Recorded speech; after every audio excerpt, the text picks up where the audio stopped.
Welcome back to Work is Third. In this bonus clip, Tyneka Pack, founder of Impackt Fitness, reminds us to be intentional about the things that bring us joy, to stop overcommitting, and to embrace the power of food.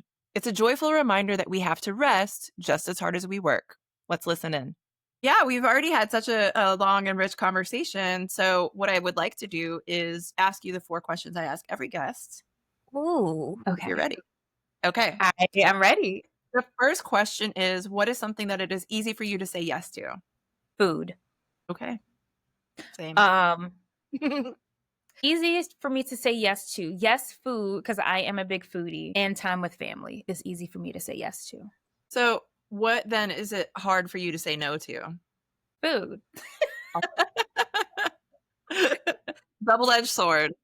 Specifically cookies. I'm not going to lie. Like, everything is balanced, right? Everything is balanced. It is hard for me to say no to cookies. Cookies are my thing. Outside of that, what is it hard for me to say no to? That is a good question, and I probably should have thought about that, but that's literally the first thing that came to mind. That is actually, it's really interesting on the guests of the show. Some people, the answer for yes and no is the same.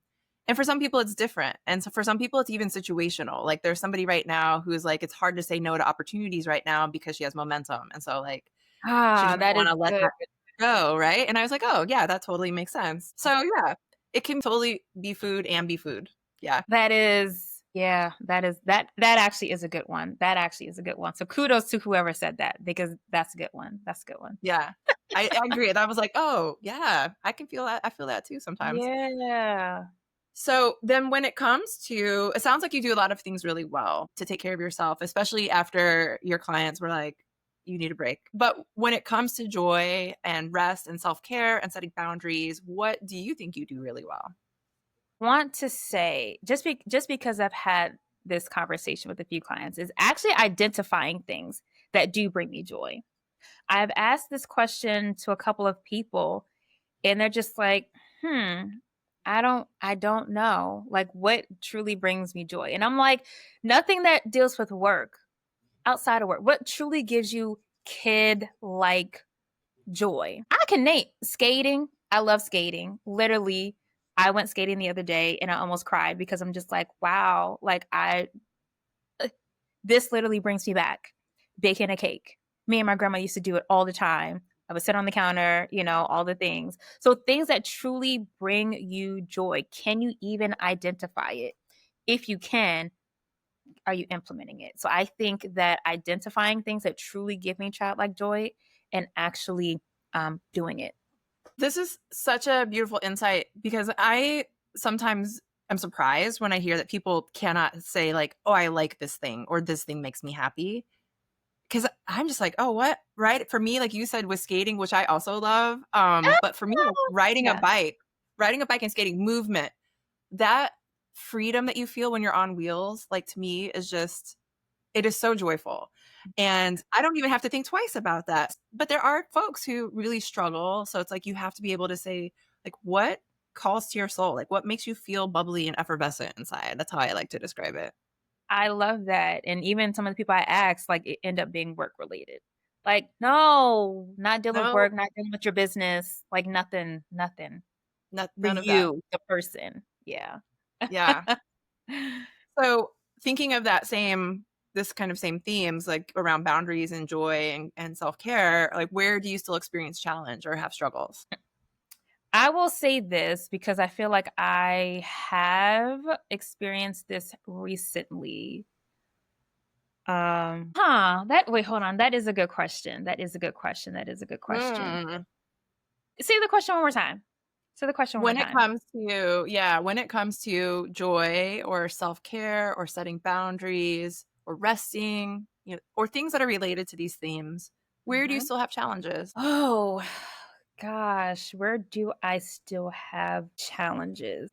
I will say this because I literally just talked about how my last 4 weeks have been crazy. And I haven't had this challenge in a while. So I'll start with that. I'm not gonna lie, I did overbook myself for the month of September. I didn't realize it until September came. And I'm like, oh my God, like, why do I have all of these engagements on my calendar? but knowing that I was going to get through it, that's two. But what I have recently, I can say that recently have struggled with is time management. I could have had more time in my schedule to do the things. So again, I'm really good at identifying the things that bring me joy and doing it. But also recently, because I was not managing my schedule properly, I did not get to implement as much as I wanted to. So my time management lately has been trash, which is why I needed this week to kind of reset. Like, Tyneka, like, what are we doing? Like, don't let that happen again. Let's start over. So I would say recently that has been the challenge. Speaks to my own time management challenges. Sometimes it's hard, and I have, like you, have found myself overbooked as well. And then also, like, how did I end up here? Like, oh, I did this to myself. Like,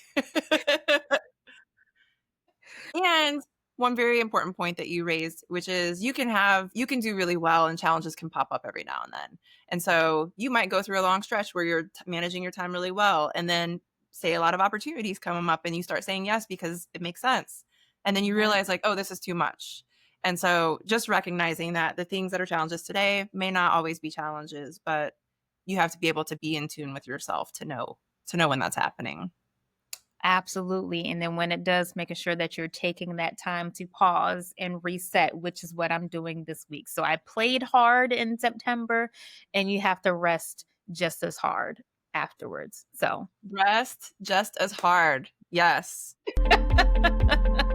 That was Tyneka Pack, sharing a little wisdom and a lot of honesty about joy, rest, and balance. If this conversation made you smile or gave you something to think about, send it to a friend who could use a reminder to slow down. And if you haven't yet, catch the full episode, Wellness That Works for Women Who Lead, now streaming on Work is Third.